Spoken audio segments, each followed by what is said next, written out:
buhay o kabiguan, ng ligaya o lungkot. Kaya marapat lamang na tanggapin si Jesus bilang tagapagligtas at Panginoon. At matapos yun ay panariwain ang katapatan at paglapit sa Kanya bawat araw o day by day. Ang day by day ay naglalayong umalalay sa pang-araw-araw na pamumuhay.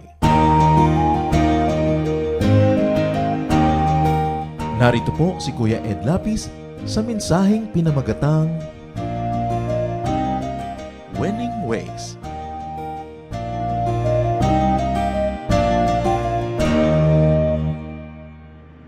In facing many of life's challenges, there are losing ways.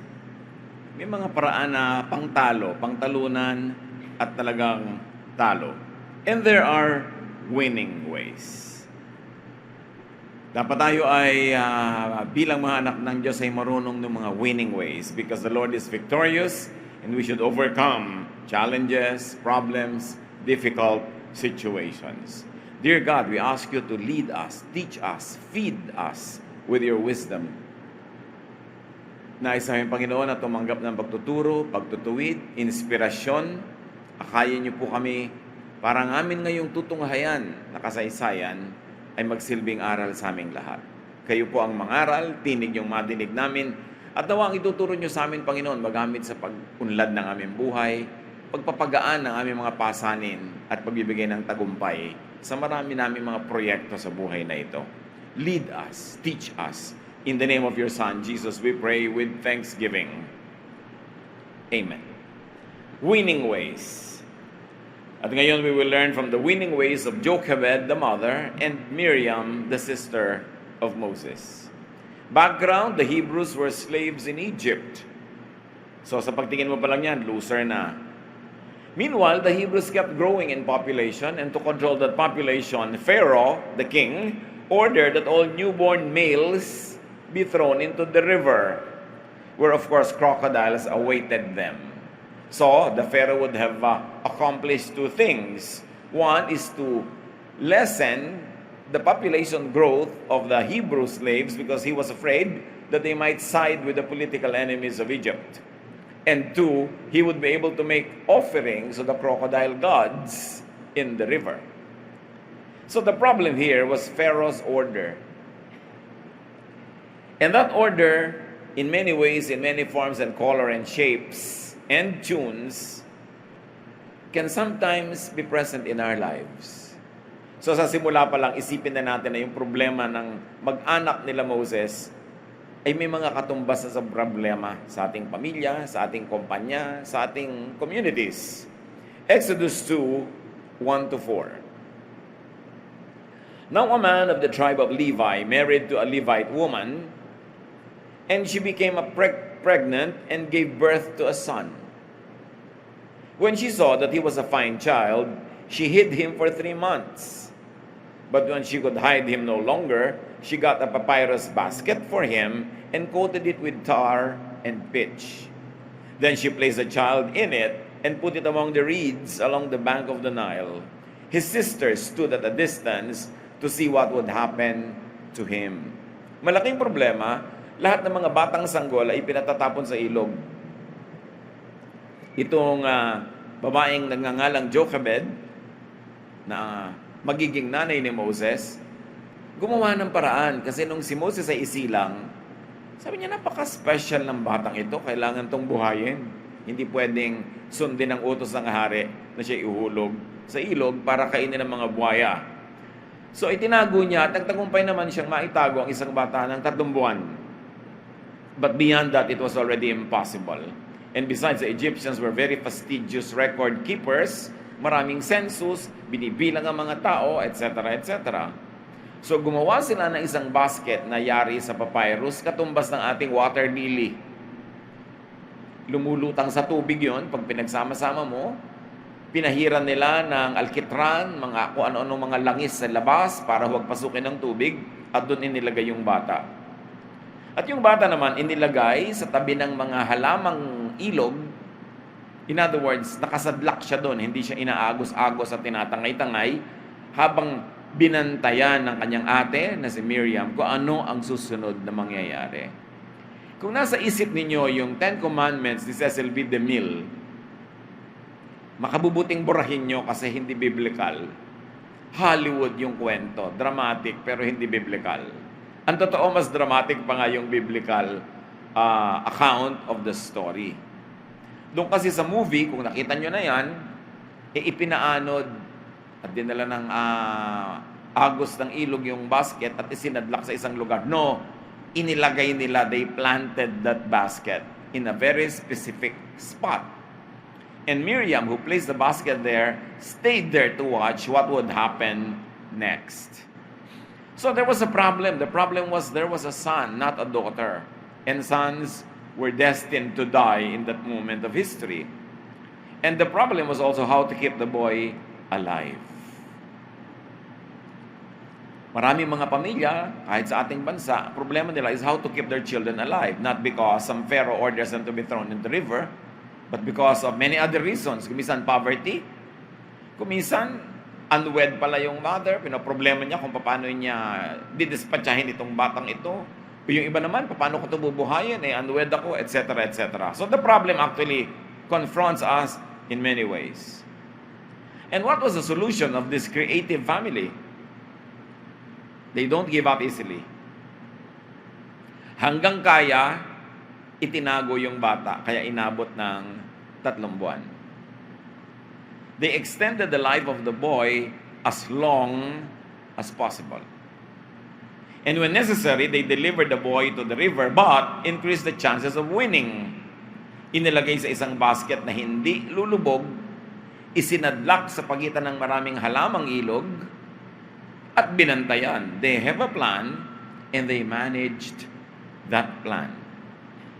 Hindi nila kesera-sera, what will be, will be. Hindi nila ipinagparitas, ipinaanod, bahala ka na Lord. Ginawa nila ang what is humanly possible to keep the baby afloat in the river for as long as possible. Counterpart of what they did to hide him as long as possible. You know, when life is threatened, the immediate thing is to just continue to extend that life. Day by day, moment by moment, minute by minute, but extend it. And that's what they did. What happens next is better than any Hollywood plot. Exodus 2, 5-6. Then Pharaoh's daughter went down to the Nile to bathe, and her attendants were walking along the riverbank. She saw the basket among the reeds and sent her female slave to get it. She opened it and saw the baby. He was crying, and she felt sorry for him. This is one of the Hebrew babies, she said. This could have been the exact plan. This family knew what to do. It was not an accident.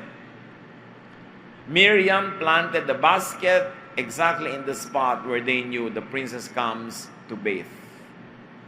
It was meant to be discovered by the princess herself. So they did what was humanly possible, and then God did what was next, to touch the heart of the princess. So she ordered one of her maids to get the basket and open it, and when she saw the baby there, she felt sorry for him. Sabi niya, isa ito sa mga biktima ng decree ng tatay ko. Napatayin ang mga batang ito. So, the family must have had prior knowledge about the princess's habits. Meron silang prior knowledge and intelligence on the topography of the river, on the exact spot where it would be safe from crocodiles, precisely because that's where the princess bathes. So it must be safe from crocodiles. And so that was where the baby was delivered. So, kumagat ang plano, nakita ng prinsesa ang bata at naawa at nadidinig ni Miriam ang awa na ipinahayag ng babaeng ito. Exodus 2:7. Then his sister asked Pharaoh's daughter, "Shall I go and get one of the Hebrew women to nurse the baby for you?" One of the most aggressive selling propositions you'd hear. At kayo na mga nasa sales, alam nyo yon. Hindi pa umu-order, itatanong mo na, kailan ko po i-deliver? Naks. Para talagang Kung ide-deliver na ang pinag-uusapan, hindi, o-order po ba kayo? No salesperson asks that. Kasi binibigyan mo ng option yung tao to say, no, I will not order. Hindi itinatanong, ang tanong agad, kailan po ako magde-deliver? Ilan po ang ide-deliver ko? Anong kulay ang gusto nyo? Ganun agad. Para lundagan nyo na yung question na, bibili ba siya or not? Pagkakita ni Miriam, she seized the moment, sumulpot siya mula sa kawalan, at sabi niya agad sa prinsesa, susundo po ba ako ng isang babaeng Hebrew para maging yaya ng bata at siyang mag-alaga imbes kayo? A most timely approach. A bold proposition. But it was easy to say yes to. Why? Sabi niya, shall I go? Shall I get a nurse for the baby to take care for you? Ang ganda ng selling proposition. Ako ang tatakbo, ako ang kukuha ng yaya para maligtas ka sa pag-aalaga at pag-iisip ko sino pang pag-aalagain mo dyan. Ako na lang ang hahanap at pag may nag-alaga na, aalagaan niya para sa'yo. Ang totoo nun, ipinaampon na niya agad yung bata sa prinsesa. In-assume niya na naaawa ka, therefore bubuhayin mo yan. Pag binuhay mo yan, sino mag-aalaga? Huwag mo nang problemahin yun. Baka mamaya itapon mo patuloy uli eh. Ako na lang problema, ako nga hanap, ako magre-recruit at aalagaan para sa iyo. Exodus 2:8, yes, go. She answered. Kita niyo result? It works. And now the problem used to be Pharaoh's command. Now the answer is Pharaoh's daughter's command. It was an answer to the problem coming from the same household, from the same seat of power. Sabi niya, sige, sumundo ka ng yaya agad-agad. Exodus 2:8-10. So, the girl went and got the baby's mother. Pharaoh's daughter said to her, take this baby and nurse him for me, and I will pay you. Nag-e-echo pa yon. So the woman took the baby and nursed him. When the child grew older, she took him to Pharaoh's daughter, and he became her son. Mas maganda yan kaysa doon sa Cecil B. DeMille plot. Ba't nila iniba pa eh?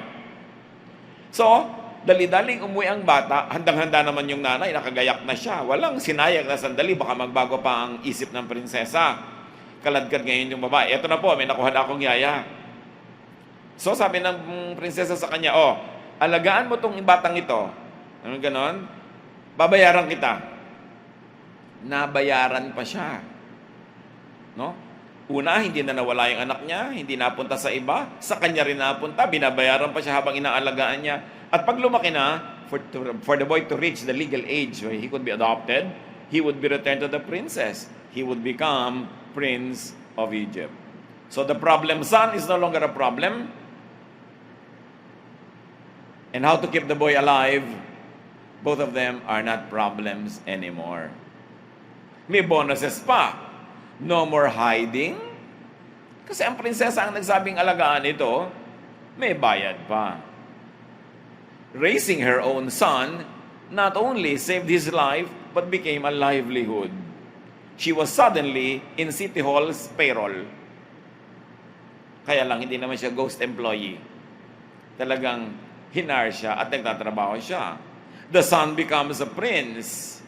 A disadvantage is turned into an advantage, and a problem is turned into an opportunity.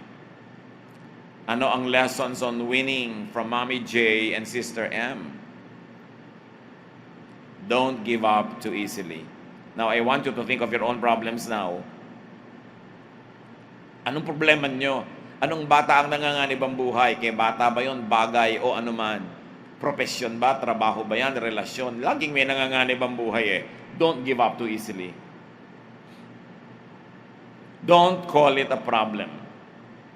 And remember, a problem is a matching solution. Tulad ng nakita natin sa kwento, may solusyon naman pala.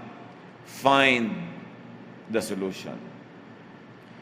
Ngayon, kung sasabihin nyo, wala pong solusyon, therefore, it's not a problem because the definition of a problem is that it has a solution. So, pag walang solution, huwag nyo solve, hindi problema yon.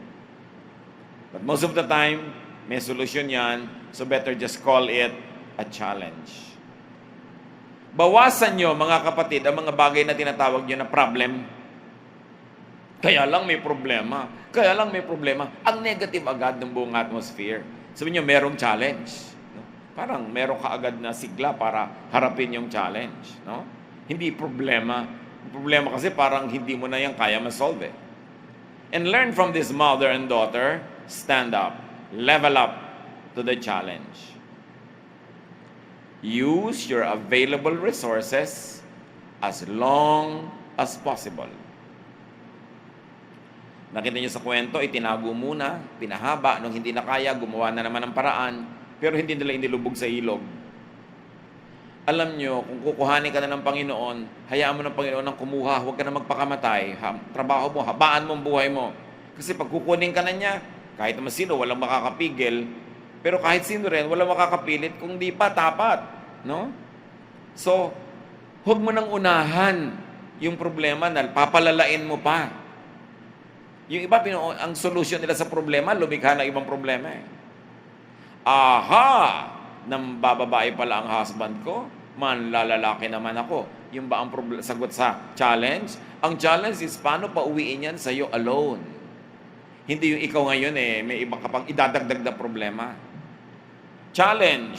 Wala lagi ang mga magulang ko, may bisyo, nag-aaway-away. Hindi na rin nakuuwi, total walang tao sa bahay. Why? Worsen the situation. Extend your graces, do what you can to have the most normal life possible under the circumstance. Pag meron ng apoy, huwag mo nang buhusan ng gasolina para lumaki pa. Dapat yon, pulain yung apoy, pahinain hanggang siya'y tuluyang mawala. So use your available resources as long as possible, and when necessary, change plans but don't give up. Nakita niyo sa kwento, una itinago nila pero hindi na pwede. So change plans. Same goal, to keep him alive. Pero paano naman ngayon? Change plans. So deliver the boy to the river, but increase chances of winning. Hindi nila ipinasa kapalaran yung bata. Gumawa ng matibay na basket, nilagyan ng mga coating para lumutang, huwag pasukin ng tubig, at isinadlak sa isang lugar. May plano. Have a plan. As we always like to say, those who fail to plan, plan to fail. Kaya dapat may plano ka. Paano ko sosolve ng challenge na ito? Anong mga resources ko? Anong pwede kong gawin? Anong pwede kong ilabas dahil meron ako, anong pwede kong hiramin? Ano pang resources ko? Creativity? People around me who can help? And then you manage the plan. Bantayan. Tulad ni Miriam, nakabantay, nakaabang sa anumang possible opening for her plan to happen. But it's important, brothers and sisters, if you would have winning ways, is to have prior and ready knowledge. And in military parlance, is called intelligence. Kailangan alam mo, kilala mo ang kaaway, alam mo kung anong lakas ng kaaway, sukat mo kung anong merong kang lakas, anong pwede mong gawin para tama ang iyong magawa. Hindi aksidente ang magtagumpay. Yan ay pinaplano, ginagawa, tinatrabaho, at tinitibayan ng loob. Pero dito, may isang napaka-importanting element of winning ways. And that is get help from the most effective agent. In this case, the princess. Who can overturn the command of the Pharaoh but his very own daughter? Who can afford to keep a baby alive in spite of this very unfriendly climate? Except somebody from the royal family. So always identify who or what can help you. And then how do you get help? Offer to potential helpers a most attractive proposition. Nakita niyo yung in-offer ni Miriam? It was easy to say yes to. It was easy. Why? Because it was convenient for the other. Pag kailangan nyo ng tulong ng isang tao, ng isang grupo, make it convenient for them, not for you. Sabi niya, I go, I get, and it is beneficial to the other person. The nurse, we will nurse the baby for you. At hindi niya agad sinabing, ihahanap ko ng yaya, sweldohan nyo. Diba? Ganito, ganyan. Papahirapin mo yung pag-yes yung tao. Pinadali niya agad. Alam niyo kung bakit maraming tao hindi nagtatagumpay? Kasi hindi sila nakakakuha ng tulong. Bakit hindi sila nakakakuha ng tulong? Kasi ang ginagawa nila is what they should not do. Lagi agad ang opening remarks nila, help me. Help me. Tulungan mo ako. Kailangan ko ng tulong mo. Pwede mo ba akong tulungan? Pag nadinig ng mga tao yan, 99% nagsasara ng tenga, lumalayo, allergic ang mga tao doon sa laging, pwede mo ba akong tulungan? May problema ako. Baka nanay mo lang o tatay at mga close friends yung willing makinig. And yet, kung nakakatatlo ka na, baka pagsawaan ka na rin ng kaibigan, ng mga tumutulong. Maraming tao, hindi nila makuha sa haba ng buhay nila what winning ways are. And don't open with, help me, give me. Yung give me. Sino may sabing gusto kang bigyan ng tao? Sino may sabing gusto niya na yung inipon niya, pinaghirapan niya, ibigay sa'yo? At saka yung laging, do it for me. Yung iba, interview mo sa trabaho, why are you applying for this position? Yung nagpapakyot ng mga new graduates, o yung nakakasampung application na hindi pa matanggap, ito usually ang sagot, I like to learn from your very, very big company. You know, I like to experience very good things with your company, and blah, blah, blah. Ha? Gusto mong i-hire kita para you will learn? Gusto mong i-hire kita dahil gusto mong maka-experience? No. Pag ini-interview ka, why will I hire you? Because there's a lot that I know that I can contribute to this company, and I'm sure that you can also contribute to my growth. We will be happy together. Pagka hindi ka naman na-hire, pero dapat totoo. Pagka gusto mong ma-hire ka, ang ino-offer mo sa company is what you can do for them, not what they can do for you. I like to learn. Mag-aral ka sa school, wag dito. Diba? Malaki po yata ang benefits dito na balitaan ko. No, sabi mo, ang laki-laki po ng talent ko. Gusto kong dito i-contribute kasi nabalitaan ko, very good din kayo sa mga workers. And it is not yabang. You must never sacrifice the truth for the sake of humility. Because you are selling yourself. Pero anong alam mo? Wala po, but willing to learn. Hindi ka ma-hire. Anong posisyon na ina-applyan mo? Any. Ano yan? Slam book? Favorite dish? Any. Any? Ibig mo sabihin, wala kang specialization kahit sa kailagay. Gusto mong pagbilangin kita ng buhangin sa beach resort na ito? Kaya mo ba yun? We'll try. Losers. Merong mga losing ways. Sa simula pa lang, alam mo, hindi magtatagumpay itong taong ito. Liba na lang magpalit siya ng style. So, remember, you want people to help you. And remember this, one secret of the universe. You always need people's help to succeed. Nobody succeeds without people's help. And another secret of the universe, people help only those people that they like. So pag hindi ka like ng mga tao, hindi ka nila tutulungan. Pag hindi ka nila tutulungan, hindi ka magsasucceed. So the goal is to be liked first. And for that to happen, give, not take. Everyone loves a giver. Winning way yan, to give. Kaya sinabi sa Bible, it is more blessed to give than to receive. Because the blessing of the giver is, maraming matutuwa sa kanya, bibigyan din siya. Magiging blessing yon. Yung mga baluktot ang isip, akala nila, wow, naisahan ko siya, na 1, 2, 3 ko siya, nalamangan ko. Akala niya panalo siya. No, kasi hindi na siya mauulit sa tao na yon, or baka singilin siya, o hanapin siya at gantihan. That's why it is always good to give. Pag may good client ka, huwag mong patayin. Buhayin mo siya. Pag may puno na namumunga, lalo mong alagaan, huwag mong iabuso. Do not kill the goose that lays the golden egg. Dapat marunong kang hindi one time, big time na isahan mo yung tao, kumita ka ng malaki. Ang mga tao naman matatalino. Kung hindi nila naisip agad-agad kung iniisahan mo sila, mapag-iisip-isip din nila yon. Hindi ka na makakaasa ng anumang tulong mula sa kanila. So give not take, or at least give first before taking. That's how it works. For the best and sustainable relationship with people is to give and take and give. Whenever you can, as long as you can, be the most recent giver, not the most recent recipient. Tuwing kaya mo, liba na lang hinang-hina ka, may sakit, may karamdaman, o may malaking suliranin, ikaw dapat ang magbigay. At ang last performance mo is a performance of giving, not of receiving. When you position yourself that way, you will be able to solve many of your problems, surmount many of your challenges, and even end up winning because people will love to help you.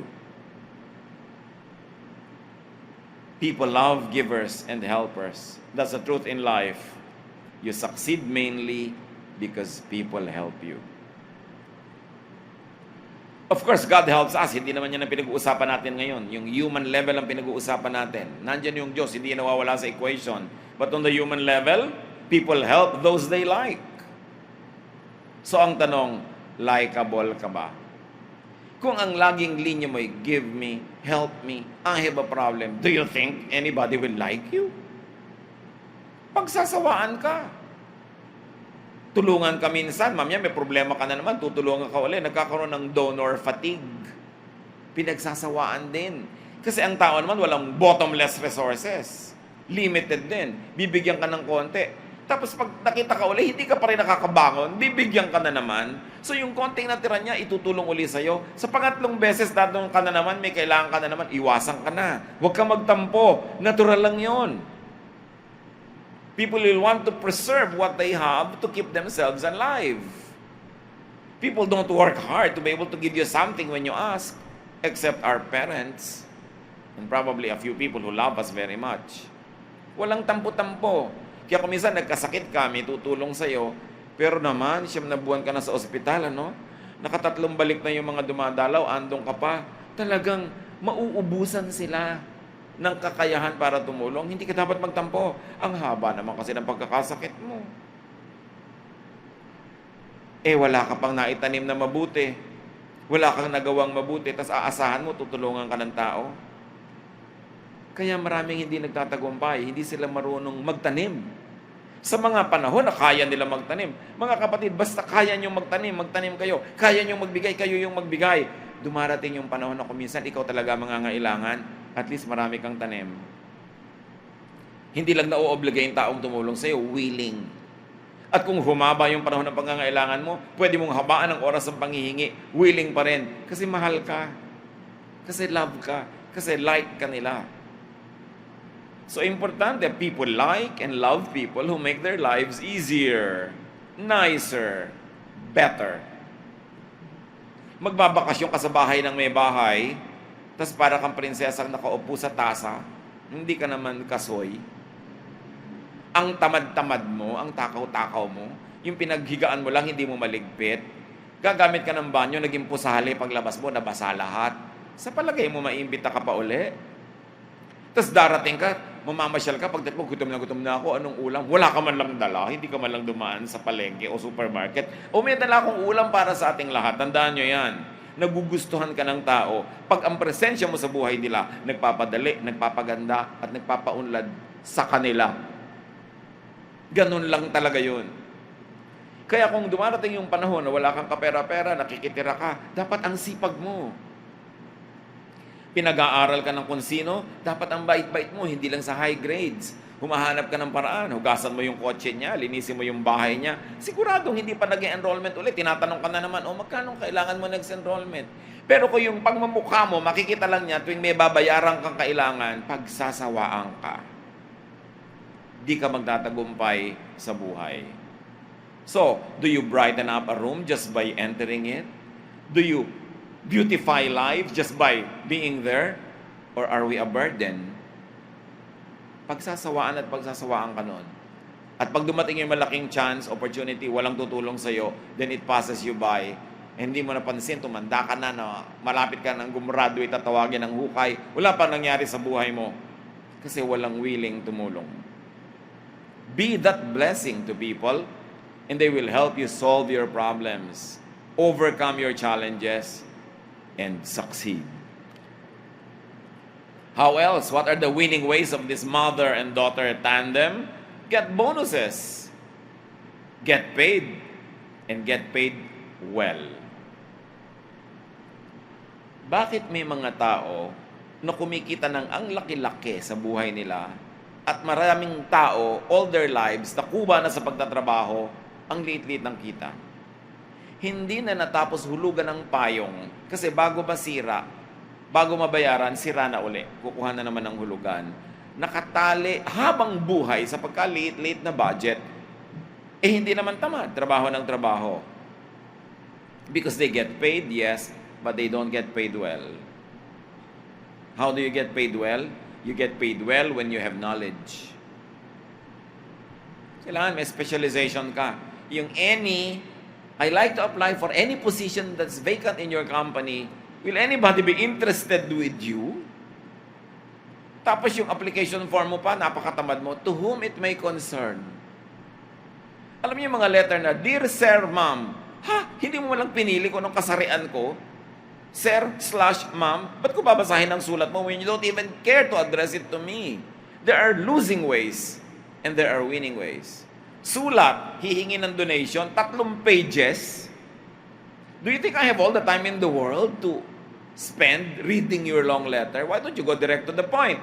Tell me how I can help so I can decide immediately after 3 sentences if I like to help or not. But if you waste my time, you lose my interest. There are winning ways and there are losing ways. So you get paid well when you have knowledge. Therefore, specialize in something. Bawat isang tao binigyan ng Diyos ng special talent. Now let me tell you a secret of the universe.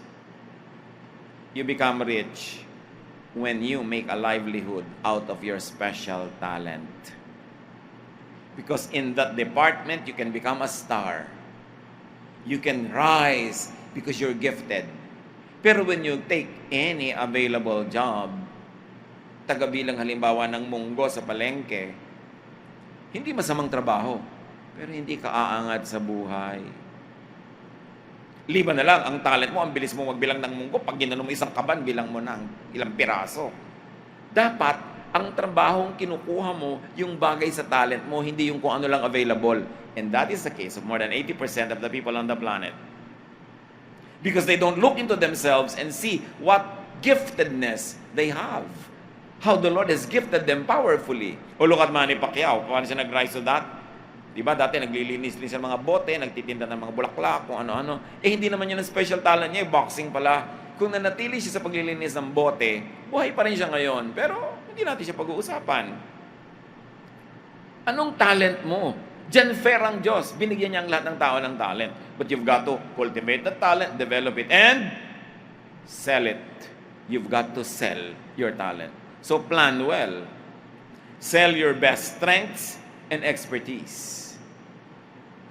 Kinukuha ka halimbawa ng isang employer, o dito ka, pwede ka maging receptionist.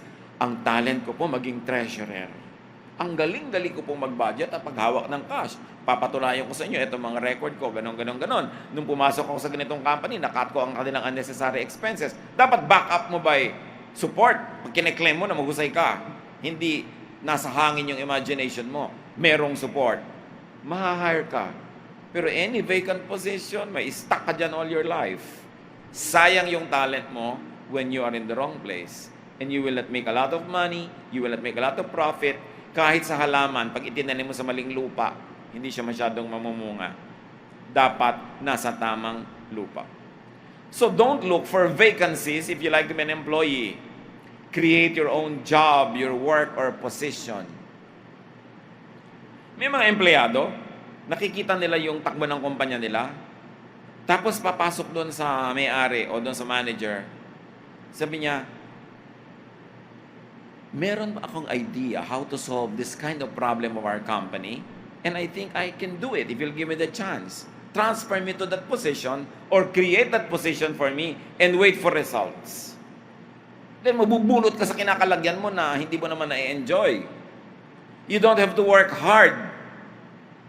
You can work smart and work hard. But hard work alone will not guarantee that you'll be lifted up of poverty. Ang daming hardworking na hindi umaasenso because they're working hard in the wrong jobs, doing the wrong things, neglecting their best effort. So you must sell your best strength. Kung halimbawa, merong isang tanghalan, tagalinis ka ng banyo, which is a very honorable work, pero ang galing-galing mo palang mag-perform, di mag-apply ka. Sabi mo, alam nyo, pwede pa akong kumanta, pwede pa akong magganito. Aasenso ka. Huwag niyong hintayin na alokin kayo. Hindi yun mangyayari. At marami mga empleyado sumasama ang loob sa kanilang office, nagtrabaho sila 20, 30 years, hindi sila umasenso, ang liit-liit ng increase. Huwag niyong hintayin na yung inyong mga manager mag-iisip, paano ko kaya mapapaligaya ang si employee 1, si employee 2? No, they are not thinking of you.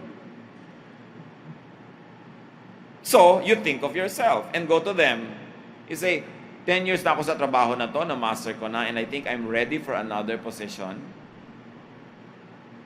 I'm ready to contribute more to this company because of my experience. Pero yung kikimikimi ka, hinihintay mo mapansin ka, tapunan ng pagtingin, hindi yan mangyayari. You have to be more aggressive. Tingnan mo sila Miriam, hindi nila hinintay na pumunta yung prinsesa sa bahay nila. Tapos, ay, may bata pala dito. Kawawa naman. Bakit hindi nyo alagaan at babayaran ko kayo? Hindi yon. Some people say, strike the iron while it's hot. But it's very seldom that the iron is hot enough to be struck and to be shaped into what you want. What do you do when the iron is not hot? Therefore, you cannot strike it. Well, strike it till it becomes hot. Ordinary people say, strike the iron while it's hot. Special people say, I'll make it hot by striking. Create your situation. Take charge of your life. So create your job and job opportunities. Do not fit into qualifications. Sell your talents. Kasi titingnan mo, pag nag-a-apply ka, anong qualification nire-require nila? Pipilitin mo yung mag-swak sa qualification na yon. I-rewrite mo pa yung biodata mo. You can say, these qualifications are not mine, but may I offer you my qualifications that you did not seem to remember to look for, but I believe can help you? Then offer it. Huwag mong antayin na ikaw yung maalala. Yung isang past president natin, kauupo pa lang sa Malacanang, may isang dumating sa kanyang babae. Sabi niya, I'd like you to consider my credentials because I think I can help your government if you made me secretary of this. Tinignan, naging secretary of that siya. Inantay ba niya na siya pansinin? No. Be proactive. And then, when you are given an opportunity, sabi, sige, susweldohan ko kayo. Palakihin itong bata. Raise a prince. Make an excellent product. Na nung ibinalik nila sa prinsesa, ready to become prince, yung bata. Like Moses, that same product will in turn help you. Remember, your product is your best biodata. It is your best business card. Kung minsan may makikita ka na bagong gawang kung ano, sino gumawa nito? Hahanapin mo kasi ang ganda ng gawa. May natikmang kang pagkain, sino nagluto nito? Ang husay. Bahala ko magtayo ng specialty restaurant, baka pwedeng siya yung chef. Lahat ng ginagawa natin, dapat quality dahil laging may nakakakita niya na potential market mo. Huwag kang, pwede na yan. Kasi ganoon din ang mangyayari sa buhay mo, pwede na yan. Alisin mo yung pwede na yan. Ganyan lang talaga ang buhay. Burahin yan sa bokabularyo. Dapat, sasabihin mo, dapat hindi ganyan ang buhay. Babaguhin ko yan. Hindi yung ganyan lang talaga ang buhay. Pwede na to. Ay, wala tayong magagawa. Losers ang nagsasabi niyan. So, alisin nyo yan sa vocabulary. Ang mga anak ng Diyos, dapat winners. Not winners against other people, but winner against your own self, your own weakness, your own possible destructive tendencies. So what is your problem now? First, call it a challenge. Learn from Jochebed and Miriam. Have a plan. Manage and execute it. Make it attractive for people to help you by giving back to them. A person who gives is a very attractive person. That is why it is more blessed to give than to receive. Dahil sabi rin sa Bible, give and it will be given you. Kaya blessing. When you give, it's given to you. And besides, even if it's not given back to you, the moment that you gave, ibig sabihin you already previously received because you have something to give. Givers are recipients first. That's why it's only but natural and expected that you give also so that the giving cycle will continue. So givers are recipients first, then they become recipients again because they give. Winning ways. Sabi ni Lord, I want you to have a full life. I came that you might have a full life. But you cannot have a full life if you're a loser, or a loser for long, or a loser for life. Win. Develop a lifelong network of supporters and helpers by first being a supporter and a helper yourself. Yung iba nagpupundar ng account sa bangko, good. Nagpupundar ng mga savings, good. Pero magpundar kayo ng mga friends. People that you help. People that you really genuinely care about, because these are the same people who will help you and care about you in your moment of need. Pag wala kang naipupundar na friend, baka ni walang makipaglibing sa'yo. Madaling makita yan sa mga lamay, sa mga libingan. Sabi niyo ba, ay bakit sasampu lang ang dumating? Walang katao-tao, siguro masama o gali. Chinichismis ka pa bangkay ka na nga. Pero pag ang daming tao, wow, siguro ang bait ng taong ito, ang daming tinulungan, ang daming pinaligaya, kaya ayan, marami tuloy nagluluksa. Malalaman at malalaman. Magpundar. Yung magkaroon ka ng mga kakampi, mga alyado, mga nagmamahal sa iyo, nakikipagmahalan ka, winner ka nun. Kaya winner ang tao na active sa church.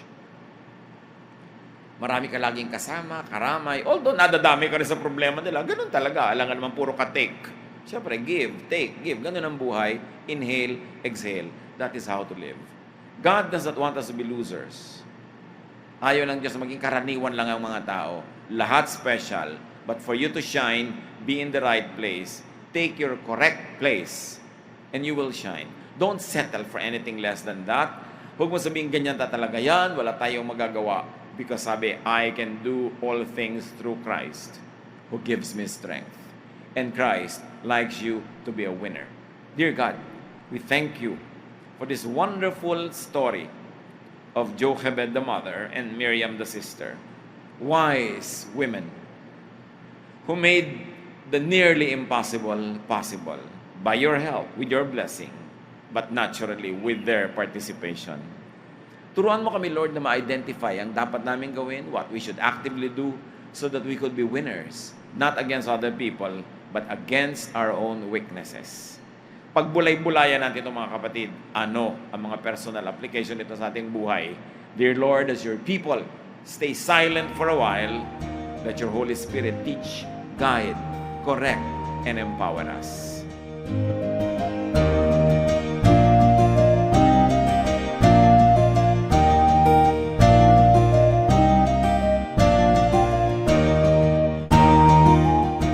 Ang katatapos pong mensahe ni Kuya Ed Lapis ay pinamagatang Winning Ways.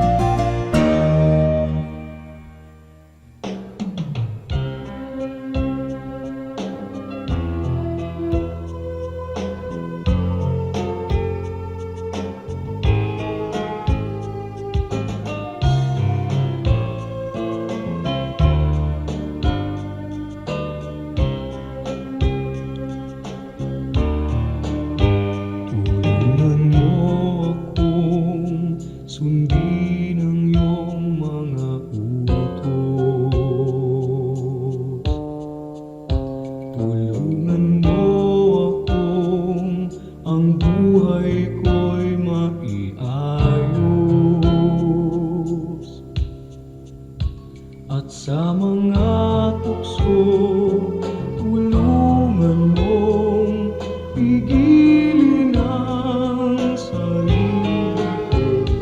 Tulungan mo akong maging tapat sa'yo. Pagpipigil sa sarili, pagpipigil sa sarili. Kung nalulungkot at nalulumbay, magtiis at maghintay. Pagpipigil sa sarili, pagpipigil sa sarili. Ang ituro mo sa buhay ko, Jesus.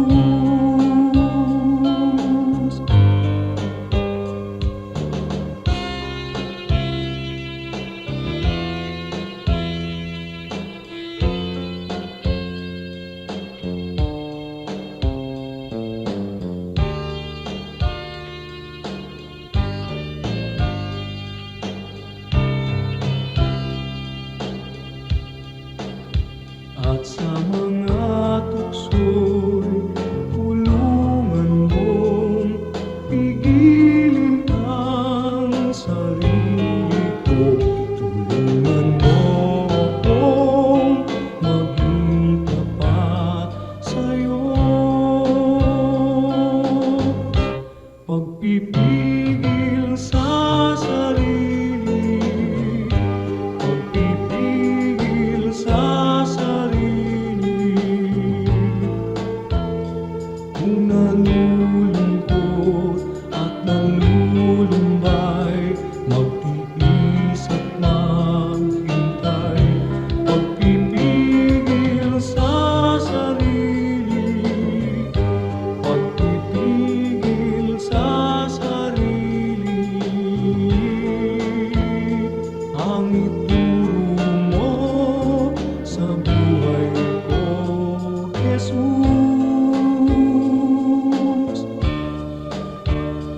Ang ituro mo sa buhay ko, Jesus.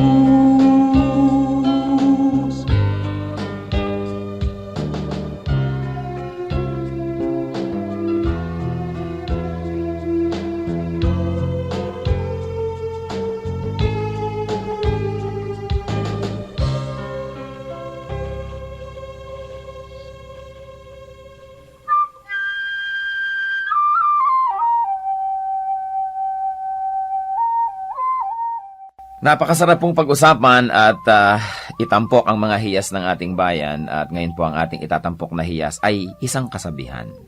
Ang mga kasabihan po ng ating bayan ay talagang tunay na hiyas sapagkat kailangan ng katalinuhan, ng damdamin na malalim at ng bukas na kaisipan upang sa pang-araw-araw na buhay ay makakita ng mga batas ng buhay, generalizations in life na maaaring mai-apply natin sa pang-araw-araw at pangkalahatang mga kalagayan natin. Ang atin pong mga magulang, ang ating mga ninuno ay nakapag-ipon ng mayamang koleksyon ng mga kasabihan. Kasabihan na nagmula sa pang-araw-araw at tunay na mga karanasan.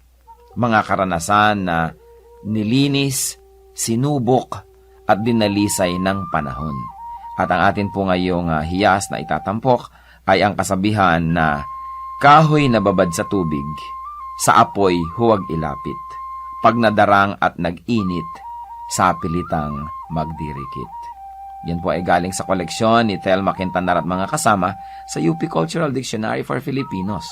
At kahit naman hindi natin tumabasa doon, ito'y nadidinig natin sa matatanda. Ang maganda nga lamang po ay patuloy natin itong marinig at bigkasin at iparinig sa mga bata, sa mga darating pang henerasyon. Pag ang atin pong mga kasabihan ay hindi na natin naipasa sa darating na saling lahi, yan po'y mamamatay na lamang. Mawawala na ng paggamit na pang-araw-araw, at kapag nawala yon, lugi po tayo. Napakalaking bahagi ng karunungan, ng ating collective experience as a nation ang mawawala kapag ating tinalikuran at hindi ginamit ang mga kasabihan. Alam niyo naman po, maraming mga kabataan pag nakakarinig niyan, nakokornihan, but it only shows us kung gaano kagrabe ang miseducation at brain damage na nangyayari sa ating bayan. Dahil ang lahat ng mga tama at magaganda at mga dakila ay nakokornihan ang mga young people. At ang kanilang dinadakila ay mga artista, mga singers na wala namang maiturong mabuti. Ang atin pong kasabihan, kahoy na babad sa tubig, sa apoy huwag ilapit.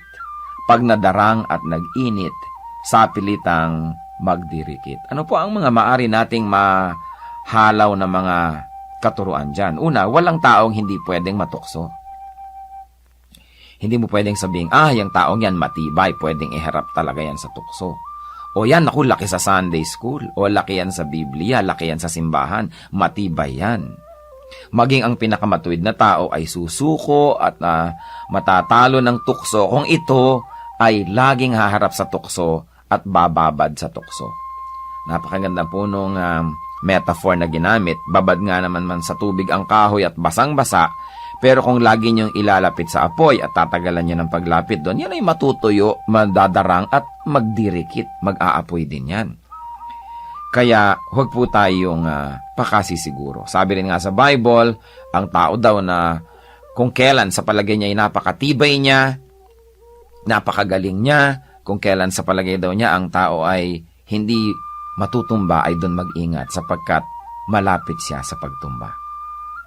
Napakahusay po ng pag-observe ng ating mga ninuno sa tunay na buhay at sa kalakaran ng buhay upang masabi na kahoy na babad sa tubig, sa apoy huwag ilapit. Pag nadarang at nag-init, sa pilitang magdirikit.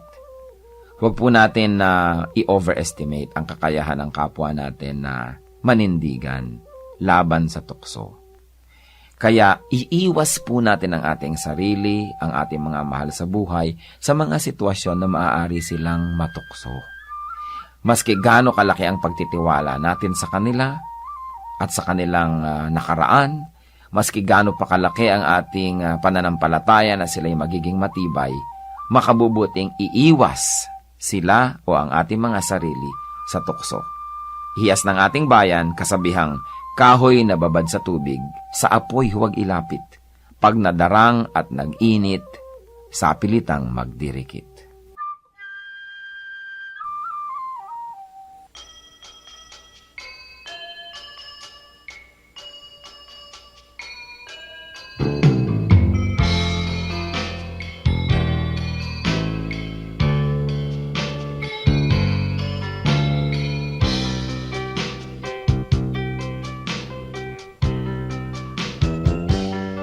Nais kong mamasdan ang ngiti sa bawat labi, kagalakan ay maghari kailanman. Nais kong marinig itong awit ng pag-ibig, kabutihan at kapayapaan man. Nang matutunan kong pigilin ang sarili kong minsan, puso ay bigyan ng kahinahunan. Ang katapatan ko nawa sa'yo'y hindi manihimlay, mapagtiis na puso, kabaitan ang taglay. Bunga ng Espiritu, mayroon ka ba sa buhay mo ang kinakailangan na ipakita ng Kristiyanong tunay? Bunga ng Espiritu, kung wala sa buhay mo, kay Jesus tanggapin mo. Bunga ng Espiritu.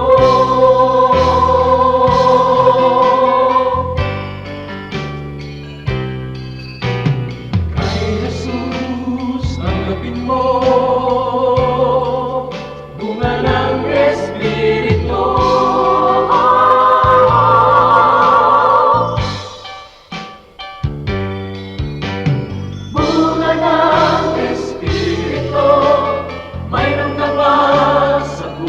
buhay mo ang kinakailangan na ipakita ng Kristiyanong tunay, bunga ng Espiritu.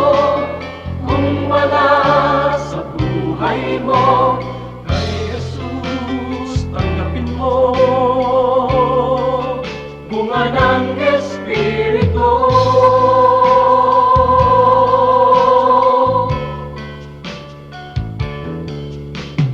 Kay Jesus, tanggapin mo bunga ng Espiritu.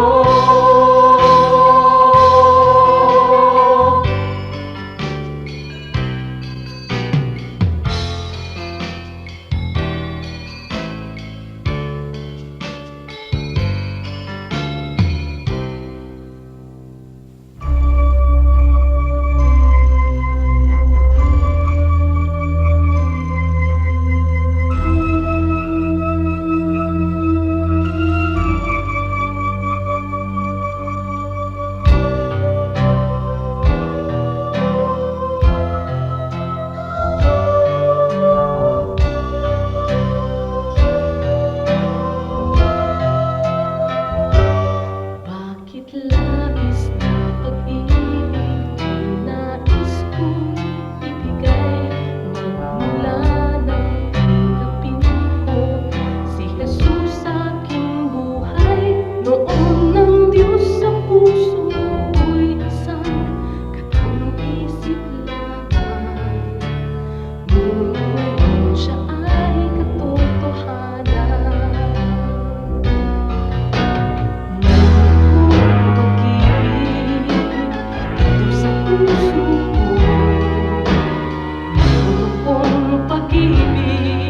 Nais kong ibahagi lagi sa inyo. Mayroon akong pag-ibig na hindi mamamatay. Mayroon akong pag-ibig, ito ay panghabang buhay. Labis-labis na pag-ibig kung sa'yo'y naghihintay. Pag sa puso'y tanggapin mo si Jesus na siyang buhay. Noon ng Diyos sa puso'y isang katang-isip lamang. Ngunit ngayon siya ay katotohanan. Mayroon akong pag-ibig dito sa puso ko. Mayroon akong pag-ibig, nais kong ibahagi lagi sa inyo. Mayroon akong pag-ibig na hindi mamamatay. Mayroon akong pag-ibig, ito ay panghabang buhay. Mayroon akong pag-ibig, ito ay panghabang buhay. Mayroon akong pag-ibig, ito ay panghabang buhay.